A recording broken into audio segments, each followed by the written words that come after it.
Praise the Lord. இயேசுவின் பின்னே செல்வோம். என் பின்னே வாருங்கள், உங்களை மனுஷரை பிடிக்கிறவர்களாக்குவேன் என்றார்.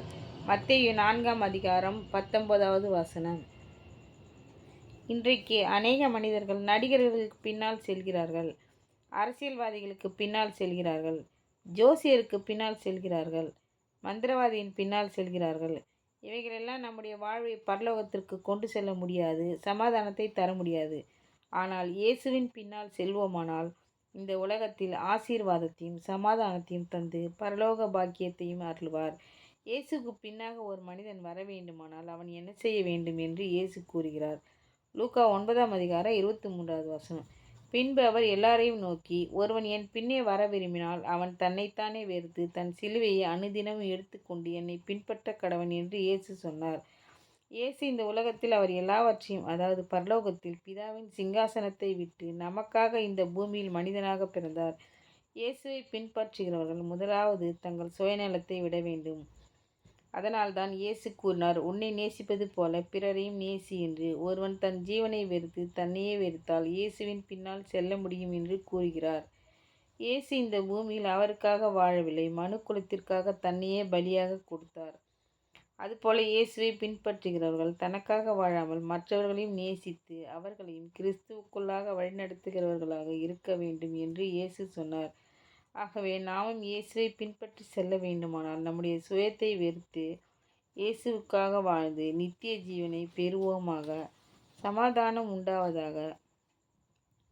பிரியமான புருஷனே, பயப்படாதே, உனக்கு சமாதானம் உண்டாவதாக, திடங்கொள் என்றான். தானியேல் 10:19.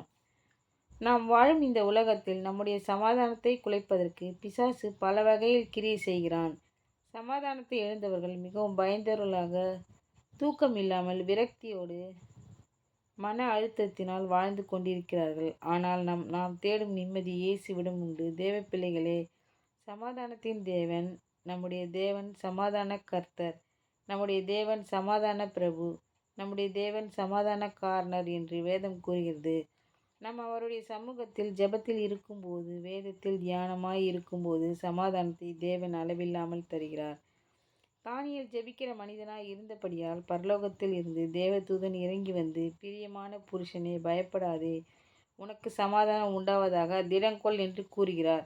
அருமையான தேவ பிள்ளைகளை, நாமும் ஜெபத்தில் காணப்பட்டால் இருதயத்தில் இருக்கக்கூடிய மன அழுத்தங்கள், விரக்திகள், பயங்கள் யாவையும் நீக்கி போட்டு பரலோக சந்தோஷத்தினால் சமாதானத்தினால் நம்முடைய இருதயத்தை தேவன் நிரப்புவார். இரண்டாவதாக, வேதத்தை தியானிக்கிறவர்களுக்கு தேவன் சமாதானத்தை தருகிறார். சங்கீதம் 119:165 கூறுகிறது, உம்முடைய வேதத்தை நேசிக்கிறவர்களுக்கு மிகுந்த சமாதானம் உண்டு, அவர்களுக்கு இடரல் இல்லை. ஆகவே வேதத்தை தியானிக்க வேண்டும். வேதத்தை ஏதோ கடமைக்காக படிக்கக்கூடாது, வேதத்தை தியானிக்க பழக வேண்டும். இரவும் பகலும் வேதத்தில் தியானமாய் இருக்கிற மனுஷன் பாக்கியவான், அவன் செய்வதெல்லாம் வாய்க்கும் என்று வேதம் கூறுகிறது. வேதத்தை கேளாதவனுடைய ஜெபமும் அருவருப்பு என்று வேதம் கூறுகிறது. தேவ பிள்ளைகளே, வேதத்தில் நாம் தியானமாய் இருக்கும்போது இருதயம் முழுவதும் சமாதானமாய் காணப்படும். அது மட்டுமல்ல, நாம் செய்கிற எல்லா காரியங்களிலும் தேவன் ஜெயத்தை கட்டளையிடுவார். ஆமீன். Thank you Lord.